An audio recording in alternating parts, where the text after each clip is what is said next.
president natin? Patuloy na investigahan ang flood control. Ang flood control, ibalik ang pera. Binibili ko na lahat ng mga congressman, mga senador, at ang mga justice system. Mahiyang naman kayo. Mahiyang kayo ng pera ng Ayan, si Fidel Castro.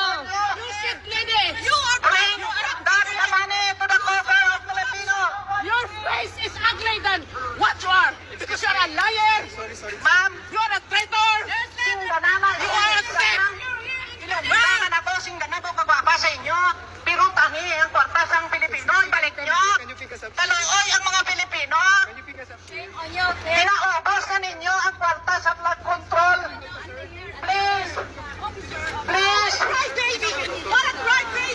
please, bring the money to the Filipino people. We have a big Nagpatulong ng flood pulis, si Fidel control Castro. projects. Nagpatulong ng ano, Application. nagpatulong